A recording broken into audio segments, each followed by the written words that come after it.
দুঃখের বিষয়, ঘানাতে অনেক শিশুই পরিত্যক্ত এবং মৎস্য শিল্পের দাস হিসেবে কাজ করতে বাধ্য হয়।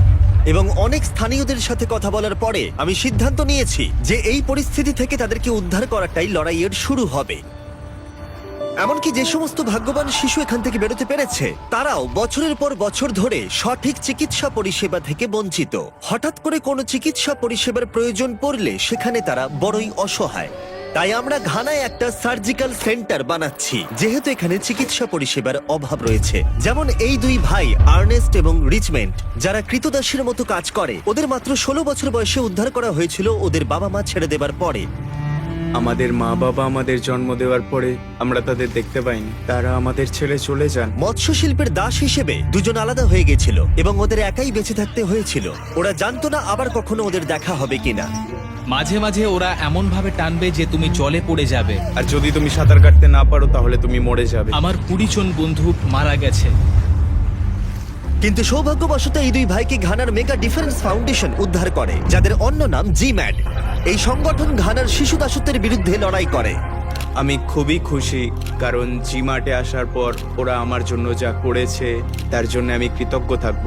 বর্তমানে জিম্যাড এই অবহেলিত ও অনাথ শিশুদের আশ্রয় হিসেবে কাজ করে, যাতে তারা অতীতের শৃঙ্খল ভেঙে ভালোবাসা ও যত্নের জীবন পেতে পারে। লক্ষ্য হলো তাদের পুনর্বাসন এবং তাদের শিক্ষিত করা, যাতে তারা যখন বড় হবে তাদের নিজেদের জীবন তারা নিজেরাই তৈরি করতে পারবে। যখন এই দুই ভাই রক্ষা পেল, ভাগ্যক্রমে তাদের চিকিৎসার প্রয়োজন হয়নি। কিন্তু এই সৌভাগ্য সবার ক্ষেত্রে ঘটে না। তাই আরো জানতে আমি অস্টিনের সাথে দেখা করলাম, জিম্যাডের এক্সিকিউটিভ ডিরেক্টর, যে এদের কাছে বেঁচে থাকার জন্য চিকিৎসার প্রয়োজন ব্যাখ্যা করেছিলেন। ওদের জিম্যাড কম্পাউন্ড থেকে প্রায় 30 মিনিট দূরের একটা হসপিটালে যেতে হয়, যেখানে রোজ প্রায় 600 জনেরও বেশি রোগী লাইনে অপেক্ষা করে থাকেন। আমাদের ওয়ার্ড স্পেস খুবই সীমিত, আমাদের আরো অনেক ওয়ার্ড স্পেসের প্রয়োজন। আসলে এখানে যতজন ভলেন্টিয়ার সার্জন অপারেশন করেন তারা প্রায় 200টারও বেশি অপারেশন করেন, তাও মাত্র 4-5 দিনের মধ্যেই। সারাদিন বহু মানুষ লাইনে দাঁড়িয়ে থাকার পরেও চিকিৎসা থেকে বঞ্চিত হয় দেখে আমরা তৎক্ষণাৎ জিম্যাড কম্পাউন্ডে একটা সার্জিক্যাল সেন্টার তৈরি করা শুরু করে দিই।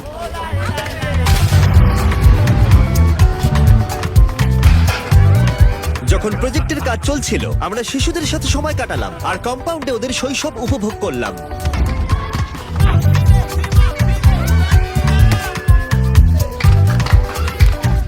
মিস্টার বিস্টের সঙ্গে দেখা করে আমি খুব খুশি। আমার খুব ভালো লাগছে। ভাগ্যবশত আমি সেলিব্রিটির সঙ্গে দেখা করেছি।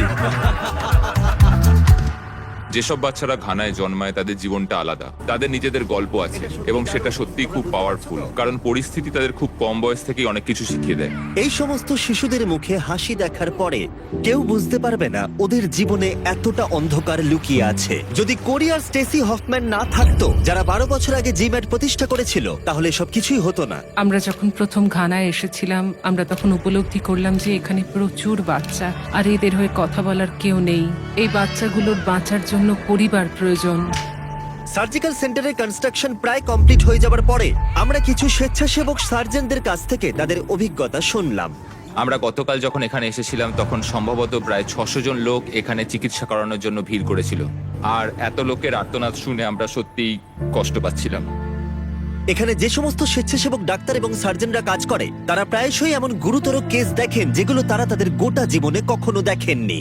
সত্যি কথা বলতে আমাদের এখানে 60 জন ব্যক্তি আছেন যারা স্বেচ্ছাসেবক হিসেবে তাদের সময় দিচ্ছেন। তারা এই পথটাই বেছে নিয়েছে। তাদের কঠোর পরিশ্রম এবং এনার্জি এত মানুষকে নতুন করে বাঁচার উদ্যম ফিরিয়ে দিচ্ছে, এবং তাদের দেখা দেখি আরো বহু মানুষ আমাদের সাথে যুক্ত হতে চাইছেন, যেটা দেখে আমাদের সত্যিই খুব ভালো লাগছে। আমরা চাই আরো মানুষ এখানে এগিয়ে আসুক। অনেক মাস ধরে কাজ চলার পরে অবশেষে আমরা জিম্যাডে নতুন সার্জিক্যাল সেন্টার তৈরি করে ফেললাম, আর এবার এটার উদ্বোধনের সময় এলো।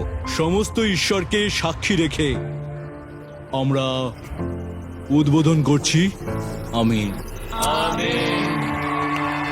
এই সার্জিক্যাল সেন্টারের সাহায্যে জিম্যাড আরো অনেক বেশি মানুষের কাছে চিকিৎসা পরিষেবা পৌঁছে দিতে পারবে। এখন আমাদের কাছে সেই ক্ষমতাটা আছে, যাদের প্রয়োজন তাদের সার্জারি করা। উদ্বোধনের পরে নতুন তৈরি সার্জিক্যাল সেন্টারের বাইরে ওরা উদযাপন করছিল এবং আনন্দ করছিল, এবং তার পরের রাতেই একজন রোগী এখানকার আধুনিক চিকিৎসা পরিষেবার সুযোগ পেল।